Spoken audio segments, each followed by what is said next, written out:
don't you think? And I don't want to pick on Abram, but Abram, he's all up for it. He goes, sure, sounds good to me. She's a fine, young, attractive Egyptian gal. And we find out later, Abram's 86. He probably had to look for his teeth.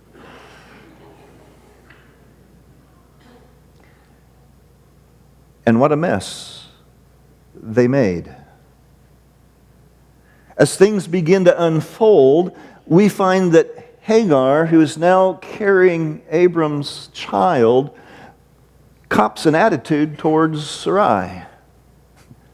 The text uses the word despise. It's like, you may be his wife, but I'm carrying his child.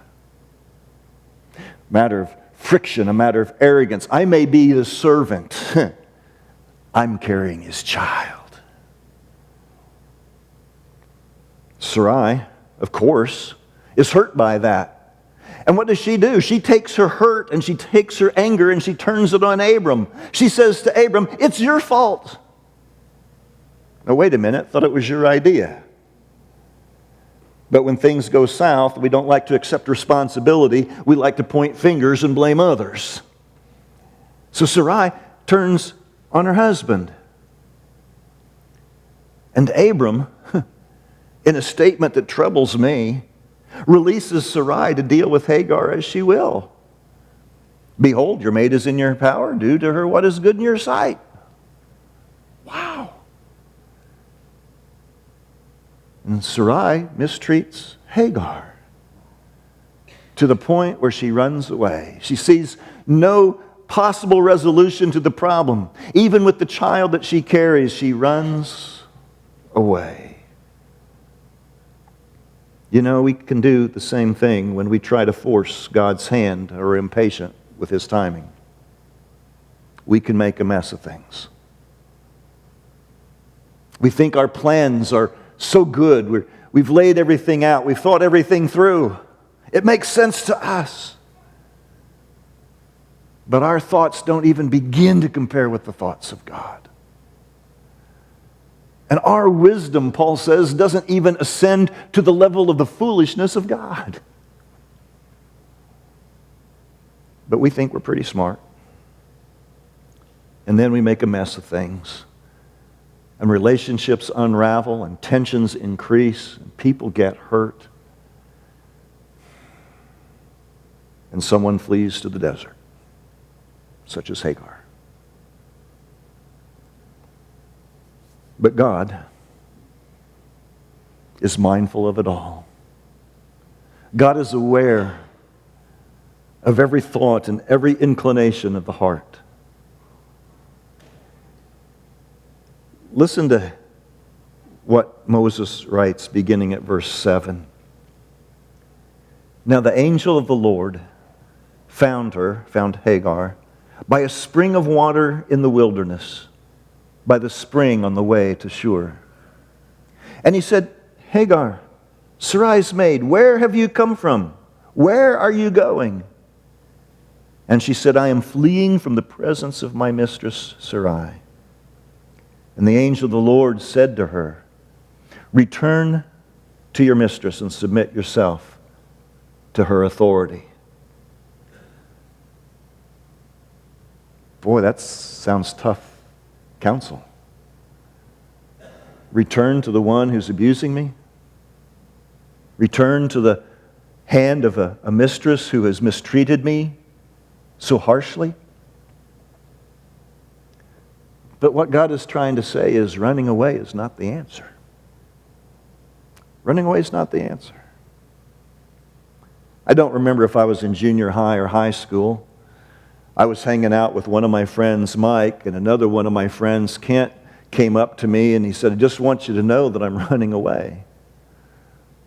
And I struggled with that for a little bit. Actually, I don't know if I struggled. I was a kid and I thought, hey, good luck, man. Take care. He was my preacher's son anyway. And lo and behold, it was that afternoon that his mom called me and said, have you seen Kent? I said, yeah, we don't know where he's at. I said, well, he said he was running away.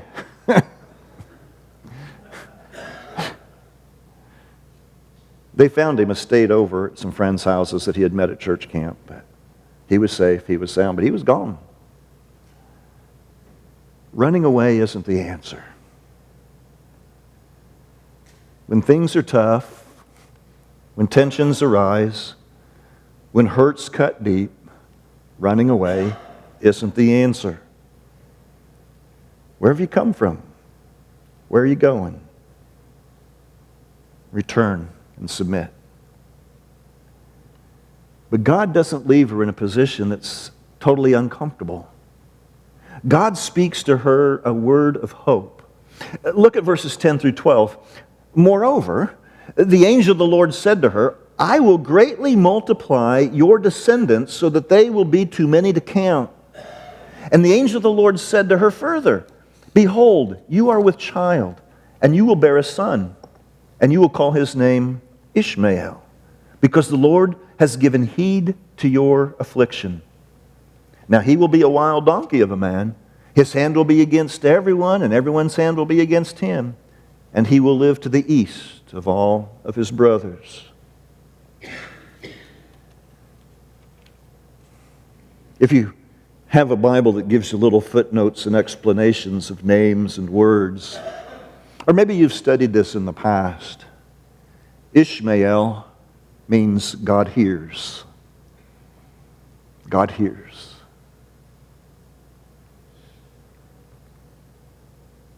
Hagar's cry, her pain, her anguish, her hurt was heard by God, even in the wilderness, even as she ran away.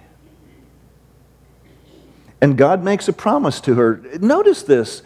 God's promise to Hagar has echoes of God's promise to Abraham.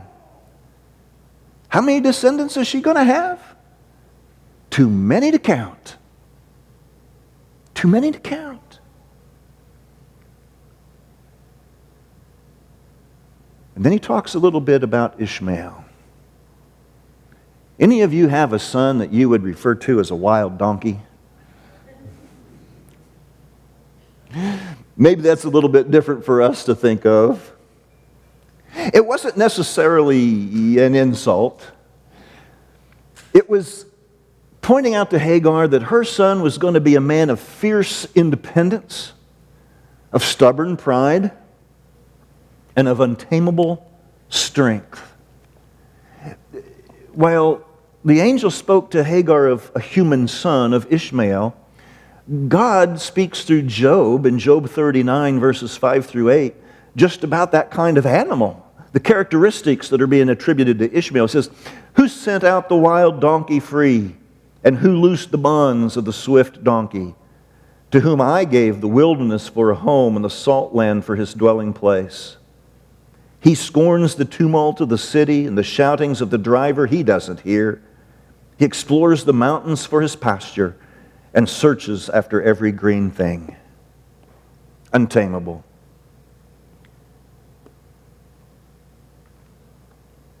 The angel of the Lord goes on to tell Hagar that with that kind of character, with that kind of attitude, with that kind of life, he will be one, well, his hand will be against everyone, and everyone's hand will be against him.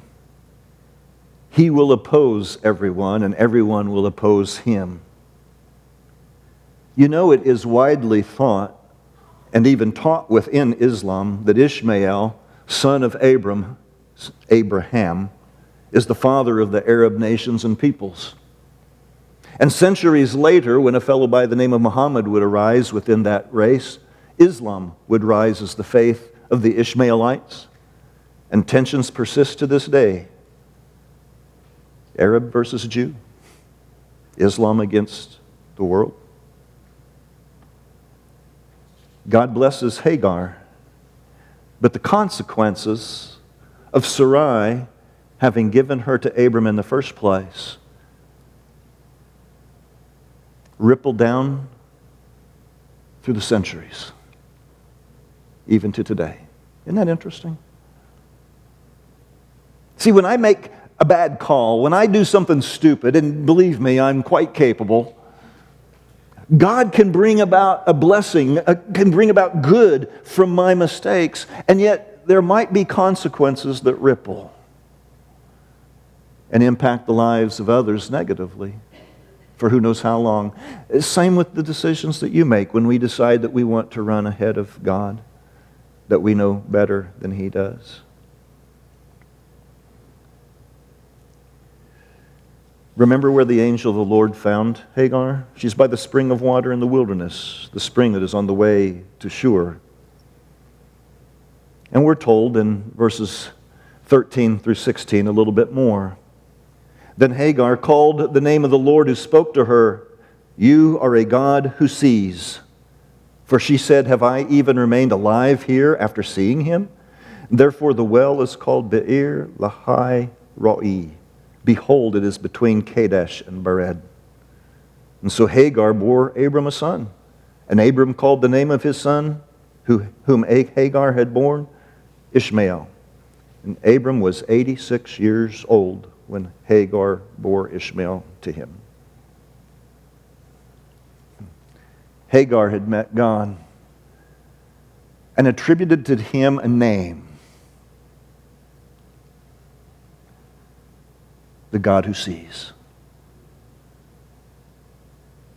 The God who sees.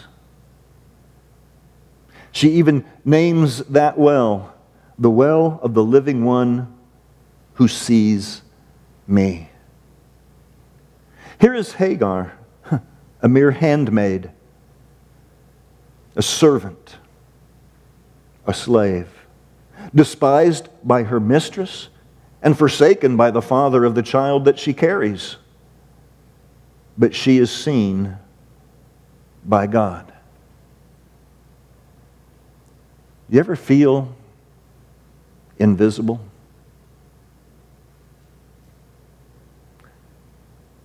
You ever want to just shout, "Does anybody see me? Does anyone care?"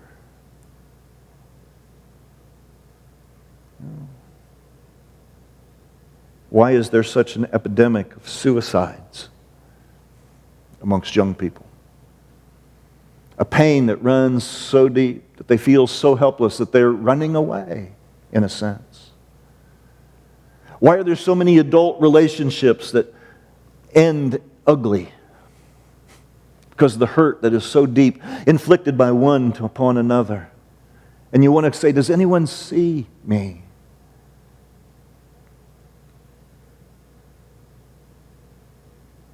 Sometimes I can be so busy, my mind's so filled with a million different things, I can walk right past someone and literally not see them.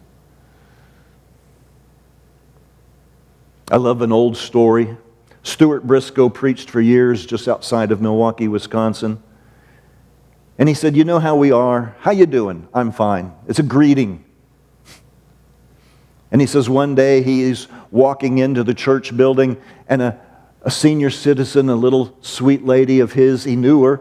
He simply said, called her by name and said, "How are you doing?" And she said, "Stuart." And he stopped. "Yes." She goes, "Do you really care how I'm doing?" And he said, "Right now? Not really. I'm busy. I'm in a hurry." And she said, "Then I don't want you ever to ask me, 'How are you doing?' again unless you mean it." And he said, "So I didn't." But we're kind of like that. We can walk by people and not see them. Not see the pain, not sense the hurt, not take the time to walk through it with them. But God sees.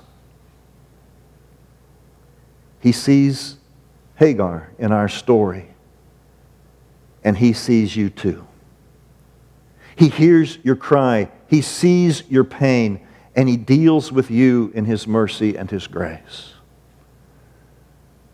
Not a child that you'll call Ishmael, but in the way that He sees best, for you to be able to carry on under the beauty of His blessing.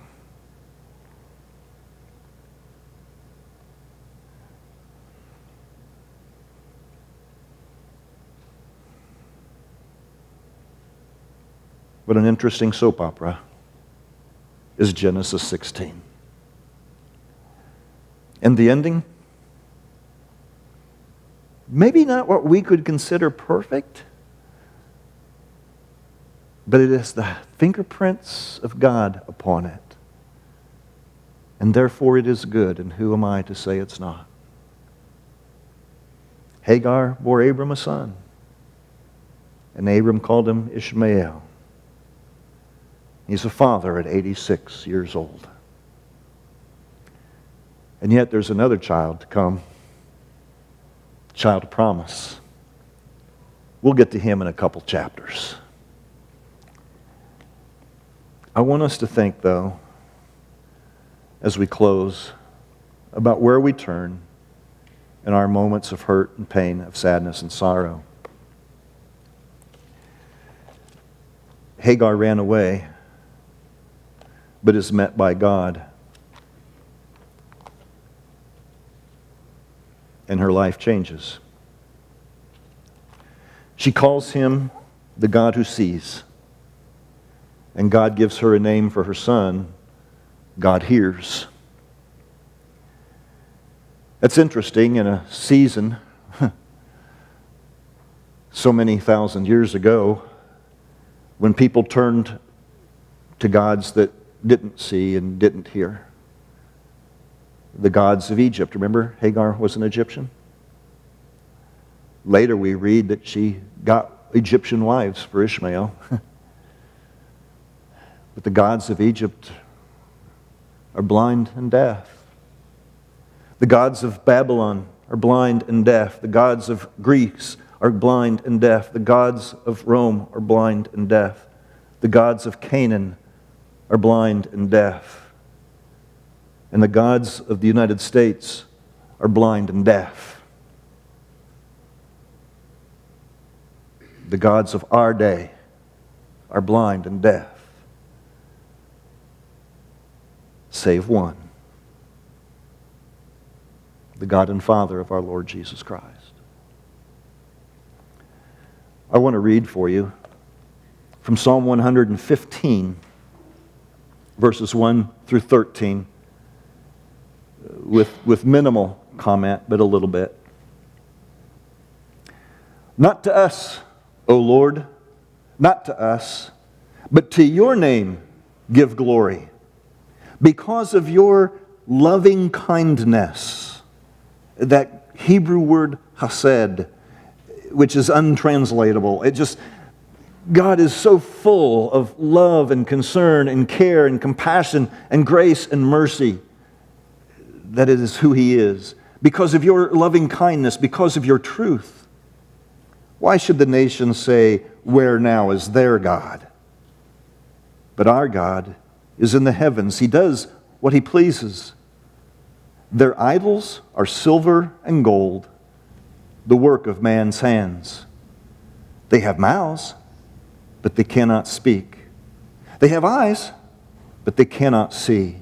They have ears, but they cannot hear. They have noses, but they cannot smell.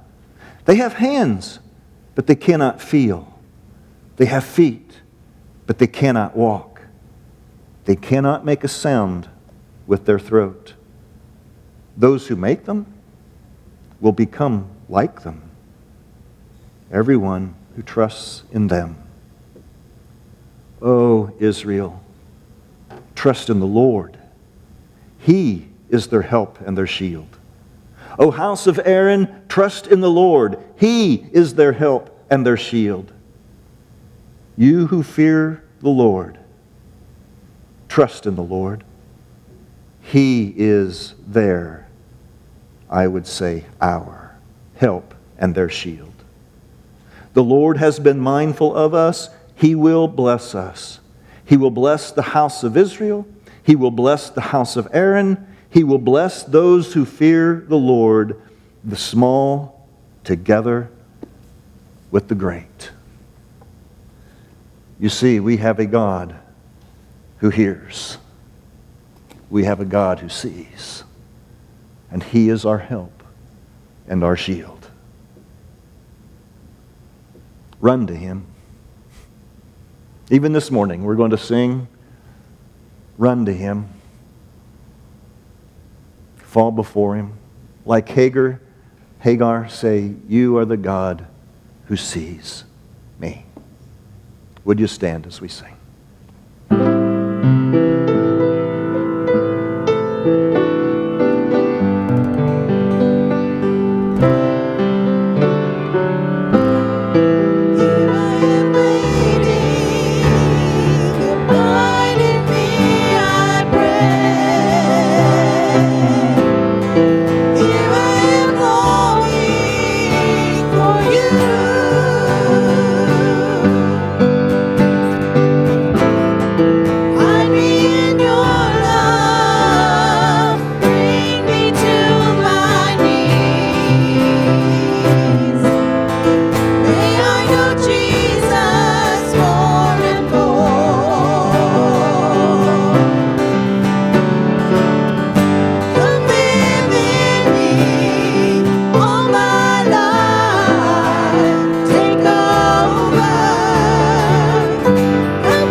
Glad that you are with us this morning.